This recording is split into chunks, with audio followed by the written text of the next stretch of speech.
O medo, gente, ele é apenas um dos fatores que pode estar levando as mulheres na direção oposta do parto normal. Afinal, o que leva as futuras mamães a procurarem pela cirurgia, hein? É mais cômodo mesmo, mais fácil? A recuperação depois, como será que ela é? O que é melhor para o bebê, então, além do que é melhor para a mamãe? Este é o assunto de hoje, do nosso Cartas na Mesa.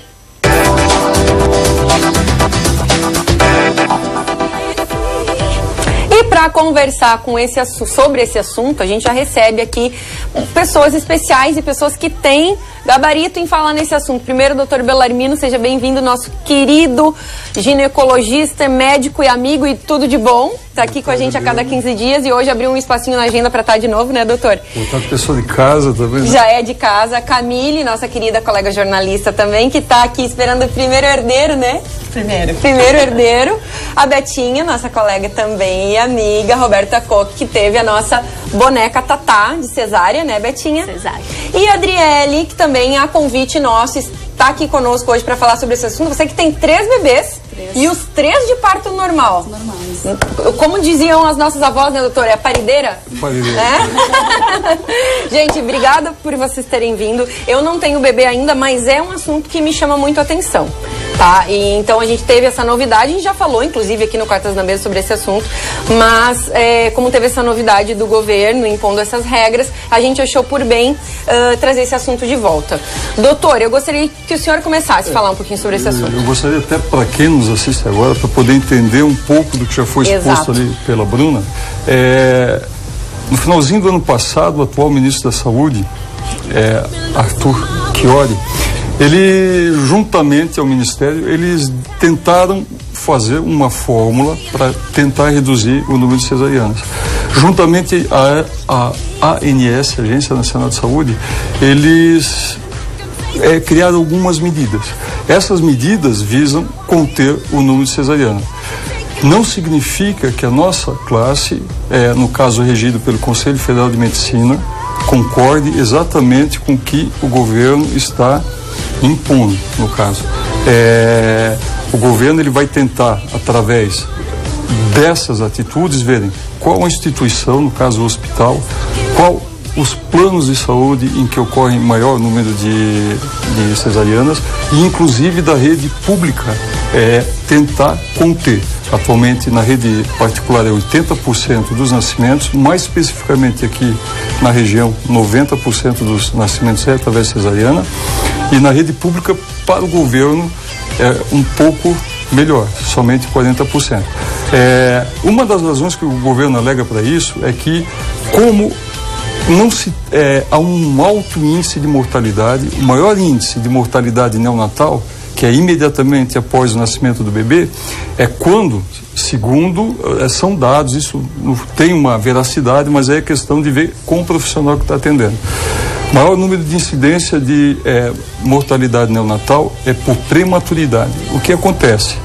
Quando a mãe chega no consultório, a gente pergunta quando é que foi a data da última menstruação, é feita uma carteirinha e a partir daquela data a gente coloca mais 9 meses. Então a gente sabe que naquele período, pode ser 2 semanas antes, 2 semanas depois, o bebê vai estar apto para poder nascer. Sendo que o pulmão só vai começar a ficar preparado a partir de 8 meses e meio, se você, por alguma razão, independente de outros fatores, pode romper a bolsa, tem outros fatores, a mulher pode ter trabalho de parto também, mas são fatores que a gente não tem como evitar. Mas uma cesariana, você tem como evitar fazendo prematuramente. Mas aí seria um problema do profissional que indica, por questões muitas vezes até pessoais, questões de agenda. A gente vê que cada vez mais existem pessoas, profissionais que preferem trabalhar mais no horário comercial, então eles ajustam a agenda deles, cada qual sabe o que faz. Felizmente, entre os meus colegas que eu conheço, eu acho até melhor, ele já coloca para paciente. Eu tenho colegas que falam, só faço cesariana, não fazem parto. Então... E aí é muito difícil que seja compatível o relógio biológico da mãe com a agenda da cesariana. O que ocorre é que a mãe, muitas vezes, e a Camille, a Roberta, a Adriele também deve saber disso, a mãe sempre quer a presença do obstetra para ficar mais segura. É tudo novo, principalmente o primeiro filho. Então você vai chegar num local que você não conhece, exatamente. Toda uma estrutura montada e ela vai estar meio que passivamente recebendo aquilo. Agora, se tiver um condutor que ela já conhece do consultório, com quem ela já tem uma interatividade, tudo fica mais tranquilo. Eu vejo particularmente assim, a mulher é que pode decidir sobre o corpo dela. Então, existem pacientes já, devido ao fato de até alguns profissionais muitas vezes colocar para o paciente, olha, o cordãozinho tá ao redor do pescoço, o bebê não encaixou. São N razões que muitas vezes podem proceder e outras nem tanto. Então acaba conduzindo mais para cesariana. E eu acho que o bacana é chegar, no meu caso particular, é feito o seguinte, eu só vou fazer o pré-natal com o senhor caso seja cesariano. Eu digo, ok, mas você me permite lhe mostrar, lhe orientar durante o pré-natal, se tudo apontar para um parto normal, ok. Até eu posso assim, tá tudo certo para parto normal. A paciente não quer, o direito dela, eu não posso ir contra, enquanto profissional, levar uma paciente para ser submetida a um procedimento. Tem que ter uma interatividade, a probabilidade desse bebê não ser um parto bem sucedido é muito grande. Por quê? Porque a mãe se opõe, ela não quer aquilo ali, muitas vezes até na rede pública, a mãe não quer e pode levar uma anóxia e dar, muitas vezes, uma paralisia cerebral. Sabe que eu tenho lido muito sobre isso, né? Estou com 4 meses agora e estou lendo o máximo, por mais que eu já decidi pela cesariana. Claro que pode acontecer um parto normal, né? Mas eu penso numa cesariana. E eu tenho lido muito sobre isso e lido principalmente sobre parto normal, que é uma coisa que, pra mim, eu sou muito medrosa em relação a isso. Então, tanto você quanto a Betinha, agora eu vou te interromper um pouco, as duas têm muito essa coisa assim, ó, de não querer sentir dor. E é uma escolha de vocês natural, tem que ser o que eu acho assim, ó, sendo seguro pra mãe e pro bebê, eu acho que a mãe tem que optar por isso, né? E como ele falou, é um momento delicado da mãe, tu já tá insegura com o parto, não importa qual seja, se cesárea ou parto normal. Então, assim, se a mãe puder optar e estiver segura com isso, e seguro estará o bebê e seguro estará a mãe, eu acho melhor. O que eu conversei muito com uma madrinha minha, que é psicóloga, ela fala, Camille, muita gente fala, mas eu preciso passar dor, o parto normal, que eu vou ser uma mãe, que eu vou me sentir mãe, eu vou me transformar em mãe durante o parto. Eu acho que, ela me disse, pelo menos, que na psicologia não existe isso. Você vai ser mãe de qualquer maneira, né? E eu acho que... Mãe, não vai ser. Pois eu já mas tem pessoas mãe. Que esse vínculo aumenta se acontecer isso. Eu acho que no meu caso, eu não vou ser mais mãe, ao menos por passar a dor do parto normal. Deixa eu só fazer um pequeno adendo. E o governo está tentando colocar o seguinte caso. Situações que justificam uma cesariana, como a mãe tendo acima de 35 anos, a bacia não dilatando, colocando em risco a vida da mãe, havendo uma justificativa consistente, ok, cesariana vai poder ocorrer, mas então você vai ter que justificar. Só para fazer esse adendo aí, não é que tem que ser parto normal. O pessoal eles estão tentando conter, fazer cesarianas justificáveis. Agora, como justificar eventualmente o medo de uma mãe que já houve na família uma perda? São coisas que que você falou de psicologia, você não tem como medir um trauma de alguém que já passou, e a gente sabe que às vezes ocorre aquela situação, a mesma coisa a respeito da cesariana, podem ocorrer óbitos também, é uma cirurgia. Estava comentando com a Adriele antes da gente entrar no ar, ela colocou que ela morre de medo, por exemplo, de uma cesariana. Então é interessante ver, um outro lado. É o outro lado, vamos perguntar para ela agora. Fala um pouquinho, Adriele, das tuas experiências como mãe, das 3 vezes que você foi mãe, todas elas por parto natural, como foram, um pouquinho resumidamente ali, claro, mas essa tua posição, essa tua opinião quanto a essas novas regras que estão sendo impostas. Então, no meu caso, eu preferi ter parto normal, né? Eu tenho muito medo de cirurgias e tal. E os 3 foram tranquilos, assim, durante a minha gestação, deu tudo certo. Que idade teve o primeiro? O primeiro com 18. E aí, claro, eu tinha medo de parto normal e de cesárea, mas enfim, né? E ocorreu tudo certo durante minha gestação, e aí eu optei pelo parto normal mesmo. E dos 3 foi assim, né? Pra mim, eu acho melhor o parto normal. Os 3 você teve aqui em Blumenau? Sim. E no hospital? No hospital Santo Ela Antônio. falou sobre idade, né? No meu caso, eu tenho 35 anos, eu tenho o primeiro filho. Isso influencia alguma coisa na escolha do parto? A partir de 35 anos, a bacia ela vai ficando menos flexível, as articulações. Então, a probabilidade de não ocorrer uma dilatação suficiente, no caso não do colo do útero, da bacia, para oferecer uma passagem, é indicado acima de 35 anos, até poderá ocorrer um parto normal espontâneo. Mas o indicado, primeiro filho ainda, é uma cesárea. É mais seguro para a mãe e para o feto. A Betinha teve a Tatá, parto cesárea, né, Beta? Uhum. E você tem também um probleminha na sua coluna. Então foi indicado esse procedimento, né? Por causa da cesárea. Mas assim, eu tenho esse problema na coluna, mas por mais que eu não tivesse, Lili, era uma coisa era uma opção tua. Era uma opção minha e eu acho que isso tem que ser levado muito em consideração. Porque assim, gente, a gestação em si é uma coisa muito nova para a mulher, sabe? Que a Mili está aqui e pode muito bem falar isso, a Adriele também, por já ter passado pela experiência. É uma constante mudança em todos os sentidos. Eu acho que é uma insegurança constante. É uma insegurança constante, isso mesmo, Mili. E isso vai crescendo à medida que a hora do parto vai chegando. É natural você ter medo, independente de qual tipo você vai fazer.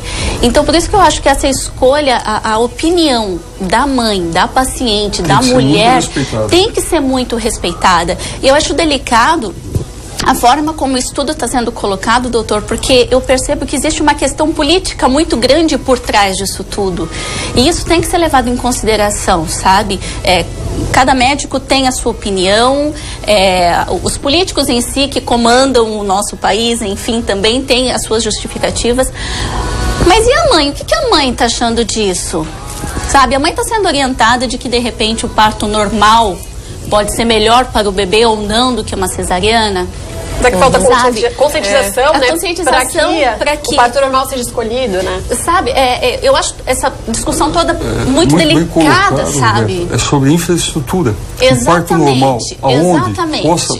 Porque mesmo a mulher entrando em trabalho de parto e tendo todas as condições, não necessariamente que vai dilatar na totalidade para poder ganhar normal. Então, tem muitas mulheres que passam, feliz da Adriele que não passou por isso, pelo trabalho de parto, e às vezes a gente tem que intervir, porque às vezes a mãe, existem mulheres que querem ter o filho de parto normal. Vai até um determinado ponto, você tem que interromper, depois de 10, 12 horas. Esse desejo vai até um certo ponto, né? Eu quero. Agora você quer, mas você não pode mais. Exato. A mulher acaba passando pelos dois tipos, um trabalho de parto, aspas, normal, e a finalização é uma cesariana, muitas vezes. Voltamos com o nosso Cartas na Mesa de hoje. Hoje a gente está falando de parto cesárea, parto natural e as novas regras aí impostas pelo governo. Antes eu quero lembrar que cada caso é um caso, tá? A gente está falando de vários aqui. Tem gente que tem mais facilidade para ter filho, tem mulheres que têm dificuldade até para conseguir ficar grávida, muitas vezes para fazer o parto. Então, cada caso deve ser tratado com o seu médico. Aqui a gente está discutindo, mas cada caso é um caso. E o da Adriele, que é uma das nossas convidadas, teve muita sorte, né, Adriele? Não diria sorte. Eu diria que o teu organismo é muito bem preparado para você ser mãe. Sim. Isso a gente pode dizer, né, doutor? Com certeza, com certeza. Fala um pouquinho mais da tua experiência, do que você estava falando aqui com o doutor. Seria o pré-natal até, por exemplo, você fez na rede pública. Sim. O que você achou do atendimento? Os três.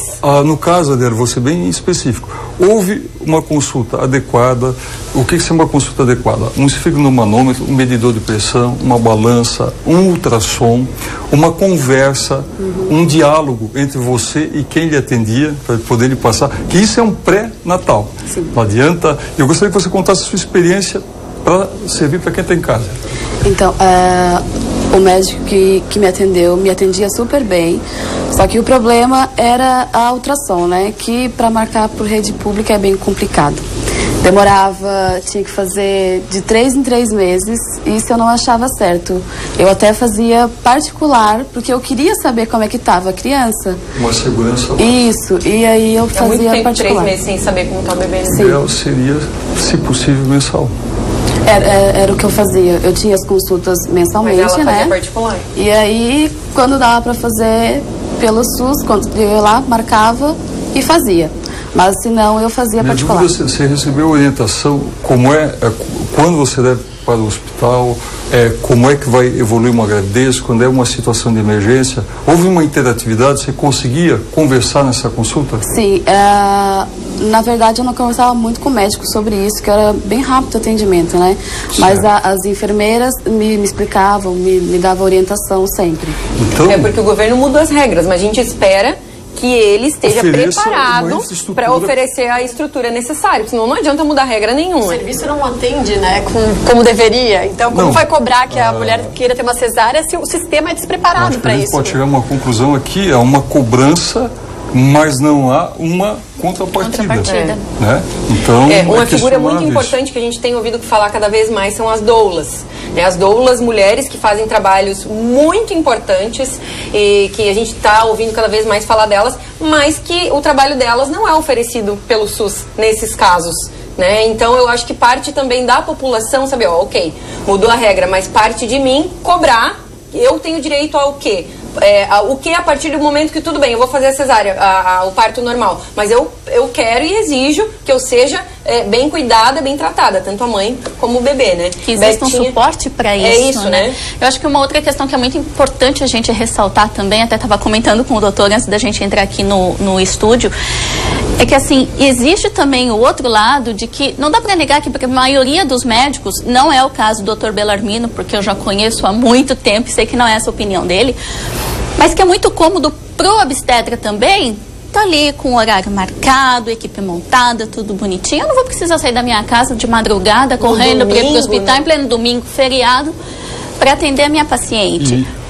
Pode falar. E mediante isso, às vezes o profissional tenta agendar o pré-natal da mãe com a agenda dele. Aonde às vezes, por exemplo, vai viajar, que é o direito de cada um tal, mas para, aspas, não perder o procedimento e não deixar a mãe, é interrompido um pouco antes.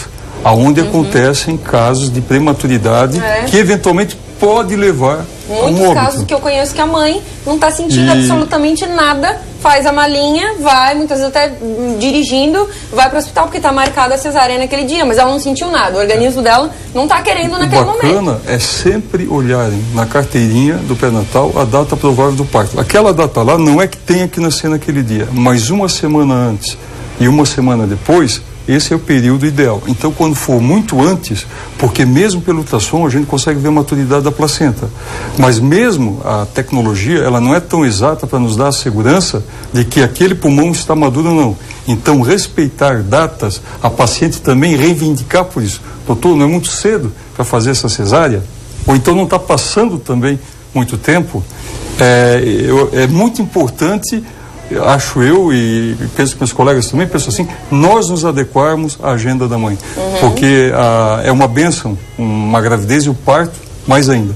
Então não é algo tão matemático que possa ser tratado de uma forma tão fria e levando às vezes a consequências graves. E estamos na era da tecnologia, né? Tem que se informar, a internet está aí, Google, tudo, né?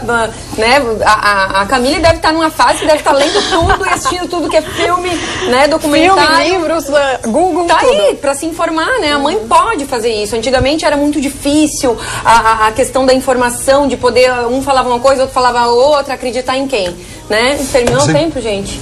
Doutor Bellarmino, pode concluir. Só é importante checar também, porque a internet, nem tudo que está lá é verdade. Então é bom confrontar. Sim, com certeza. Saber se a informação está certa. E discutir com o médico, né? Meninas, muito obrigada. Doutor, muito obrigado também. Uma boa hora para nossa Camille aqui. Vamos continuar acompanhando.